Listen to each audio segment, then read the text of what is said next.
in the wake of the death of George Floyd in Minneapolis, police involved there, obviously a lot of consternation about arrests that will be made at some point, according to some, might be made at some point, the delay in doing such, tweets from the president, violence in Minneapolis, looting, fires, all of that stuff. It just rose to the level of there's someone on our team who can add great perspective on that for all of us, and the perspective of sports in a world where protest, race, and other issues come to the surface. And that person is Tony Dungy. So about an hour or so ago, I had a chance to sit down and visit with Coach by tape. And here's our conversation on some history, some perspective, and some context for what we've seen out of the last 48 hours from Minneapolis, Minnesota. Tony Dungy joins us. No better perspective to get when things are outside of the lines of sports than the perspective of Coach Dungy. Tony, you're a proud Minnesota Golden Gopher from your college days, so you know Minnesota very well and spent some great time there during the Super Bowl a few years ago. I just want to hear your thoughts as you see the images that we've seen from the Twin Cities over the last couple of days.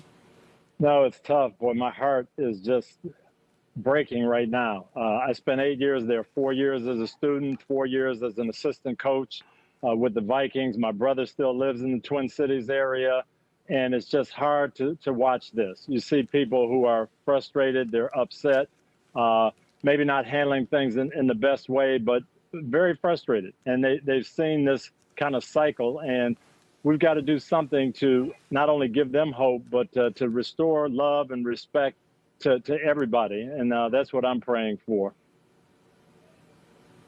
Tony, you grew through the '60s, living in Michigan too, growing up about an hour or so west of Detroit. So protests have been a part of our American history, and sometimes they just feel so wrong when you see them because it's an expression, and it's not the healthiest expression to change the good.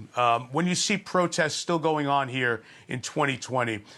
Take us back to the '60s and what America was like at a very difficult time in our country then. I remember being young and growing up. I remember when Dr. King got killed, and you walk outside and you're just, boy, I can't believe this. And then you go back in and watch TV and you see all the places all around the country with similar type things here, burning, looting, just frustration, anger coming out. And I guess what I go back to, Mike, is a couple of years ago on the show, we had a lot of young men from the NFL who were protesting peacefully, and they were taking a knee during the national anthem. And the thought then was, hey, let's hear from people. Let's find out what's going on. And I don't think we treated it that way. And so now you get this, well, how can we react? How can we respond? That didn't work. And you're seeing anger come out, and anger is not the way to solve things. It really isn't. Tony, you have some young boys who you are a great leader, mentor, dad to, so you see this firsthand. This is a very video-driven age.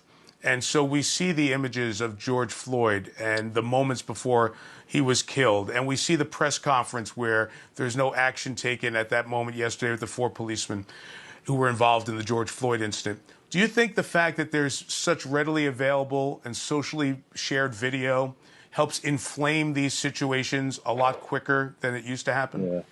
No, it definitely does. You can see it almost instantaneously. You see the visual picture. You don't have to have someone describe it to you. And it's hurtful. And to explain to my young boys, hey, this is wrong, but in the words of my dad, what are we going to do to make the situation better? How can we help? And there are people who feel like the only way I can help is to show my anger and frustration. And that is part of it. We have to have these voices heard, but we also have to do it in a respectful way. We've got to show love to everybody and figure out how we can move forward.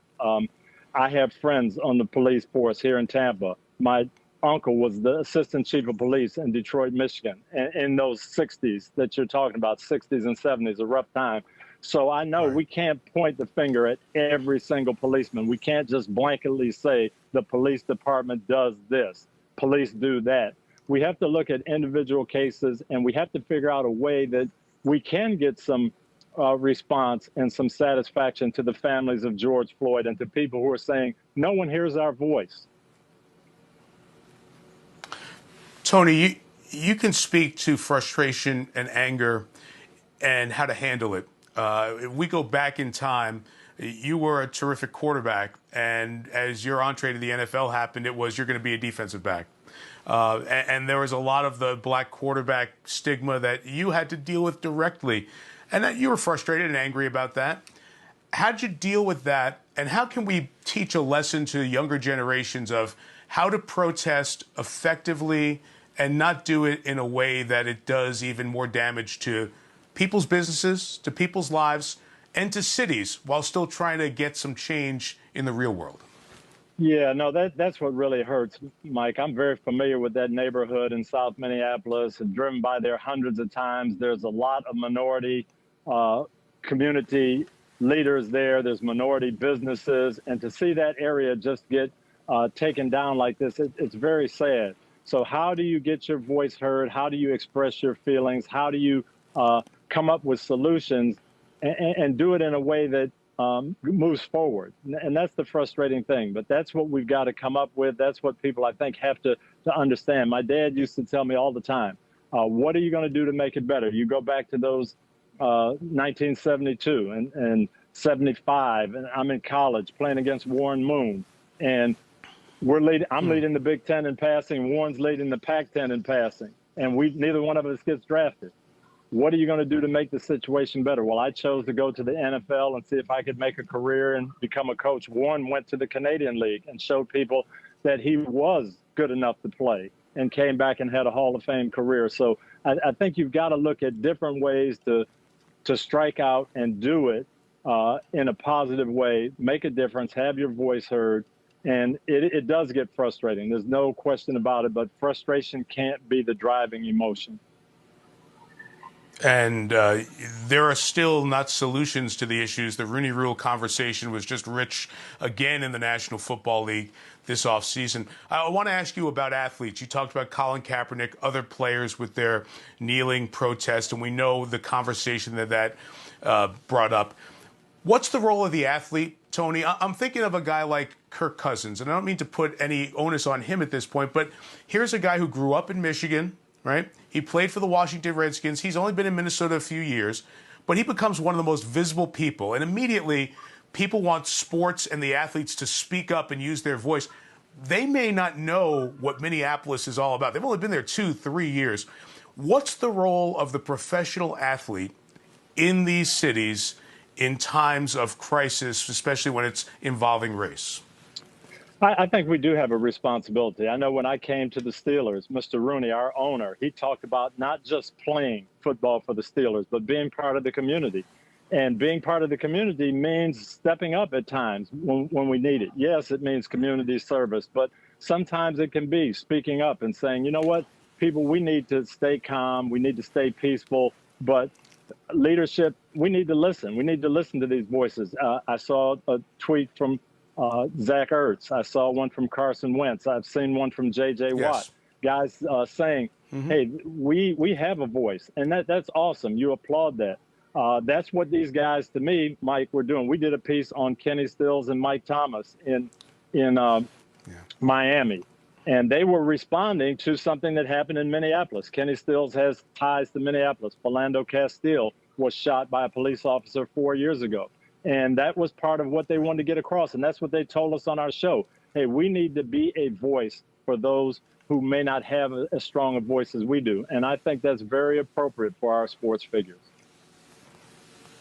You were in that position to be a leader of men. And when you got up to address your Bucks teams, your Colts teams, white, black, mix of religions, mix of political beliefs, yet you had to bring them together. Does sports still do a good job of bridging the racial gap, or perhaps as good a job as some of the other walks of life in America in 2020? I think it absolutely does, because you have communication. You have guys sitting in the same locker room and saying, and unfortunately they can't do that now because of this pandemic, but it would be very, very awesome to have guys in a locker room discussing this situation right now. What can we do? How can we, as a 53-man group, help make the situation better? If the Minnesota Vikings were right there in Minneapolis right now, it would be some awesome discussion between those leaders. And in a sports locker room, you can have that back and forth together with mutual respect. And that's what I think we need. And can you, in the last few seconds, coach the coaches out there, whether they're college, high school, pro coaches, who are collecting via Zoom, via FaceTime, conversations with their teams, because a lot of this virtual stuff is happening. What advice would you give them in terms of addressing these issues with their players and with their teams at a moment like this? Definitely come together, definitely address it, hear every voice, and try not to react with emotion and anger, but react with the thought going forward. How can we build respect in our country? How can we build respect for one another and go forward? How can we make things better? You are always there at a moment's notice with guidance and wisdom. I know you never really love it when we call you coach, but you coach a lot of us through some tough times and help us understand things. So thank you, Coach. We appreciate your time, and have a safe weekend with your family, Tony. Thank you, Mike. Great being on with you, and we just have to pray for our country. Hi, I'm Mike Tirico, and thanks for watching. Make sure to hit subscribe for the latest news and highlights from NBC Sports.